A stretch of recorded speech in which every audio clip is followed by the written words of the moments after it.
You want a white nation? Build a white town. And then organize. Become organized with like-minded people. We're part of a living tradition that we can't lose. We were up early this morning to go to a whites-only town in rural Arkansas. Eric, who runs the town, is all over social media. He's going on every YouTube and podcast, very prominent neo-Nazis and white supremacists and anti-Semites in the US. And they're letting CNN come visit them. There he is. Tony O'Sullivan. Well, isn't that lovely? And I mean, not to shit on them right off the bat, but I think he'd also talk to some regular people, right? I'm not gonna dive right into the nitty gritty right away. Guys, thank you so much for joining me. I'm John Soto. We'll just call this the Soto Cast. And yeah, we're gonna take a look at this. It's a very interesting story. It's got a lot of traction on the outer outskirts of media, and now CNN will be taking a dive into the whites-only enclave. See what they find. Nice to meet you. And how many acres have you got here? Or 160. Okay. Ish. It's pretty sizable. Yeah. That is a pavilion, or will be a pavilion. Just a place to meet up. What does somebody have to do, or what does somebody have to be to come live here? You have to be someone who identifies with your European heritage and ancestry. So European, white. Those are synonyms to me. Right now there's about 40 or so people living here, give or take. But you told me there's hundreds of people want to move here. Hundreds of people have applied. Yeah, there are quite a few people waiting to be interviewed. Wow. Are they all racist? Well, it depends on what you mean by racist. Are they racist in the sense that they hate other groups of people and want to deprive other groups of people of resources or opportunities? No. People like Eric are afraid that white Americans are being replaced, and a projection from the US Census has them worried. I think America is due to become a minority white country for the first time in the 2040s. Are you concerned about that? Of course I'm concerned about that. And look at what's happened in South Africa, right?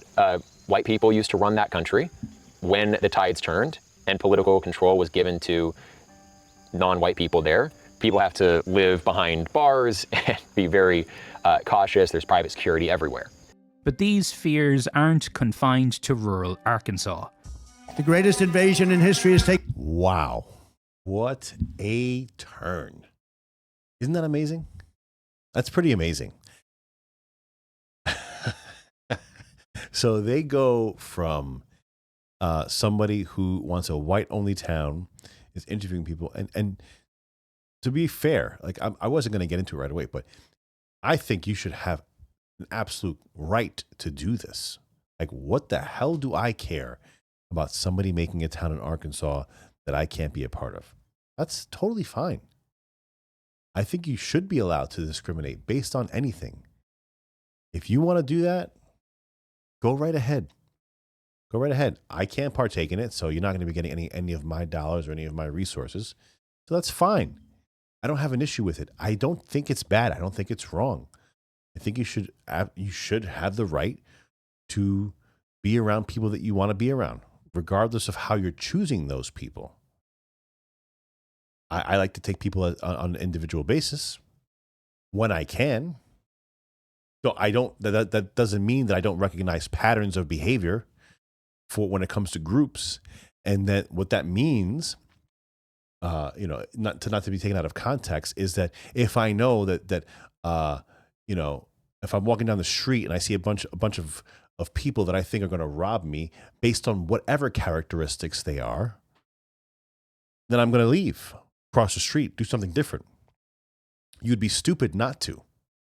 That's why people get robbed and assaulted, is because they don't react to their primal, rational reasoning. If we just all did that, I mean, most people don't even pay attention. Like, I was in a subway the other day, and I saw this guy, and you could just see it right away. He was having a bad day. He was off. He was definitely off, and I knew he was there. It's not like I stared at him. but I knew he was there. I was watching. I was well aware of what he was doing at all times. I want to say 95% of the people in the subway car, in the subway station, had no idea. No idea. They weren't paying attention to him at all. He didn't pique their interest. He wasn't on their radar. What does that mean? I mean, that guy happened, I don't know if he was Spanish or black, or I don't know what he was. I don't really care what he was. It was more about his overall appearance, the look on his face. I could tell he was pissed. And I didn't want to be around him. And I knew that being within close proximity to him could be an issue. Okay? So I'm one of those people that realizes things, that understands things, that understands that you cannot judge everybody that you encounter on a daily basis as an individual, because the majority of your encounters are surface level. Somebody walking by you, somebody sitting next to you on a train station. You know, back in the day when you would share a cab with somebody. You're on the line in the grocery store with somebody. Those encounters, you can't judge the person as an individual because you will never get to know that person. All you have is your skills, your reasoning, your logic, your experience as a human being to understand what is my probability right now of danger. That's all you have. There's nothing wrong with using that to help guide yourself. If you didn't do that, you probably wouldn't be here. If your ancestors didn't do that, you definitely wouldn't be here. But the fact that CNN just spun this onto Trump right now is absolutely disgusting. Because I'm pretty sure if you were to ask Trump, and again, that's not to disparage what these people are doing. I have no problem with what they're doing. I don't care. But I'm pretty sure if you were to ask Trump, you know, like, and I don't mean ask him in an interview. I mean, if you knew him and you spoke to him, and you would say, what do you think about that? I would think he would probably say the same thing. You know, if they want to do that, that's fine. That's not for me. And it's obviously not for him. With the amount of, you know, people that he has around him, with the amount of, you know, gay weddings he's been to, like he's essentially he's a moderately progressive New York Democrat for the most part. But yeah, that's just wild that CNN pivoted it like that. Unbelievable. Taking place right here in our country. They're everywhere. In political terms, this policy is called the Great Replacement. And the name of one white minority country keeps coming up. Terrible things are happening in South Africa. The leadership is doing some terrible things, and there's horrible things. So, Indeed, Eric took inspiration from a whites-only town in South Africa for what he's building here in Arkansas. Many of us imagine, what is this going to look like when we are actually a minority? And so we see what's happening in South Africa and we say, is that going to be us? Trump has even claimed a so-called white genocide is happening in South Africa. But it's a genocide that's taking place that you people don't want to write about. Welcome to the United States of America. He's used this as a reason to open up the US refugee program to white South Africans. Something that in the US has become the butt of late-night jokes. Yeah, it's because the butt of late-night jokes for whom? It's the butt of late-night jokes for, you know, liberal people in cities. Okay.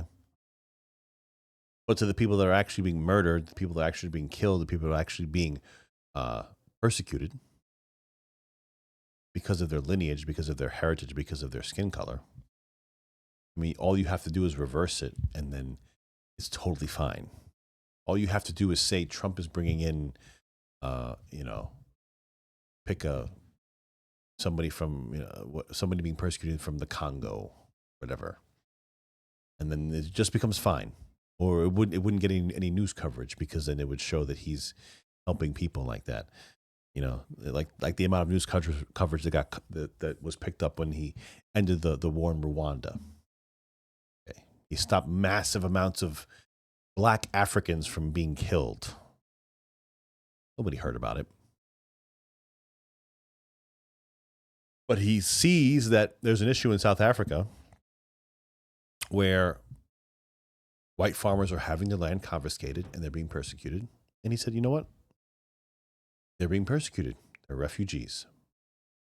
Nobody had an issue with millions of people claiming refugee status coming over the border in Mexico and having absolutely no claim to refugee status. The same people that didn't have an issue with that, all of a sudden look at, you saw, I mean, how many was it? It was a handful of people. I mean, look at that. That's what they're bringing over. That. And that's the issue. That's the issue. It's laughable. It really is laughable. And they're going to make their jokes and they're going to do what they do. And it is what it is.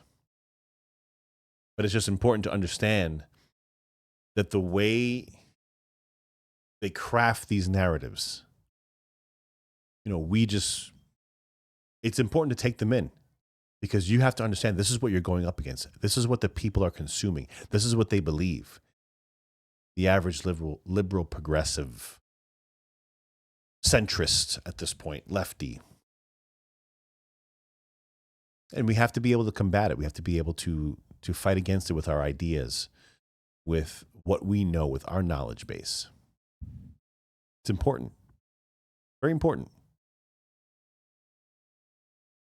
The US has become the butt of late-night jokes.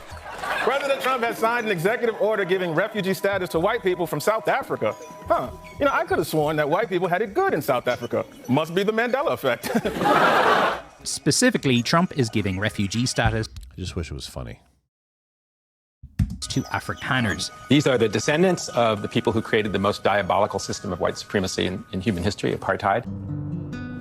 I travelled to Alabama to meet one of the new Afrikaner refugees. Errol, how are you? Nice to meet you. Errol Langton, who had just moved to the US with his family. Could we get 2 of the breakfast sandwiches, please? You seem happy. I'm very happy. Happier than I've been in a long time. Yeah. Less stressed, that's all. Anybody who knows me, the first thing that they do is, if they haven't seen me in a few months since leaving South Africa, is the first thing is go, you're looking good, you're looking healthy, you're looking like you're getting on top of things. Where you lived in South Africa, you and your family felt unsafe? We are very nomadic. So we've lived in multiple locations as a family. And in multiple locations, I've had the same kind of sense of, I'm just waiting for something bad to happen. Yeah. And I've had bad things happen. In 2003, Errol says he was stabbed 15 times in his home. He says the intruder was black, but he doesn't know if the attack was racially motivated. Is there a white genocide in South Africa? I feel that's a little bit of a loaded question, because genocide, the definition of genocide is such that you can interpret it any way you want. Do I believe there's a white genocide? Yes, I do. They want it to be a black country.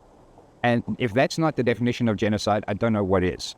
Again, it's not always just about murdering. The term is eradication, by whatever means.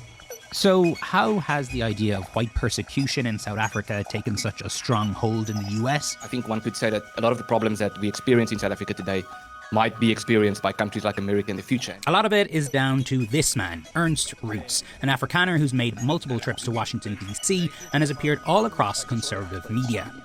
Especially farmers in South Africa, white farmers in particular, where they would be tortured to death and it would receive very little news coverage, and that's unfortunate. One of the lessons from South Africa is when white people or Westerners become a minority, the threats and the targeting doesn't stop, it becomes worse. So you view this as a fight bigger than just for South Africa. It is for Western civilization. We do believe that Western civilization is under threat. I think America should look to South Africa and be concerned.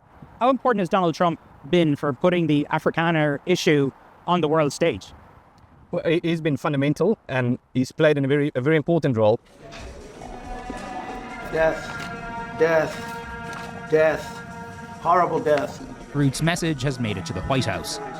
Excuse me, turn the lights down and just put this on. It's right behind you. When President Trump showed videos of what he said was evidence of white persecution in South Africa. Now this is what he said was white persecution in South Africa. Let's see where they go here. I can kind of feel it. This is very bad. These are burial sites right here. Burial sites, over 1,000 of white farmers. So what is the truth? These Afrikaners are among the most privileged people on the entire continent. Everybody got all hot and bothered about, the program being stopped, and, South Africans are now coming in, and how unfair that is, and all these whiteys getting an opportunity when there's people somewhere else that should be getting an opportunity. I think it's utter bullshit. Do Americans need to be worried? What really is going on in South Africa? We went there to find out.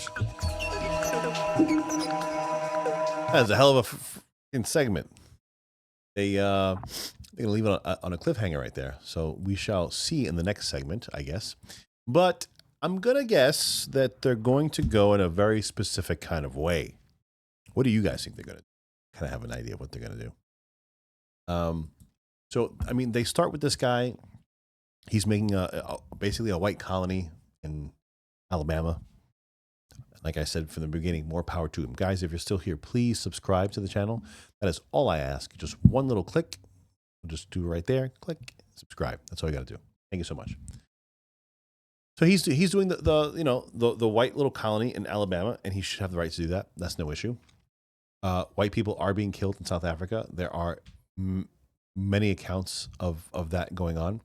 There are actually many Black South African YouTubers that I follow that are highlighting this issue. On the next video, I'll get you their names and information. Check them out; they're very good. But it is obvious that this is what's going on. It's obvious that there's an issue, and essentially, what CNN is just trying to get into the people's minds that, okay, white people are amassing. I don't know, like they're trying to say that white people are playing the victim, and that they, need, they're just claiming victim status. They need help and stuff. And in the end, I mean, if you want to talk about, being a straight white male, in the last 10 years, definitely hasn't been great. I mean, I'm not one, but I know plenty, and they're not flying high right now. The average middle class straight white male. So, really interesting segment. I definitely want to see the follow up. I'm going to see where he goes with this. I'm going to see when they go to South Africa and see where they go, see what they do. I will do that on the next video. Guys, thank you so much for joining me. If you want to follow me on X, 6283talk on the X. And that's it. Thank you for checking out SotoCast or Soto's podcast. I'll see which one of those works out best, because John Soto doesn't really roll off the tongue, but we'll take care of it next time. Thanks a lot. Later.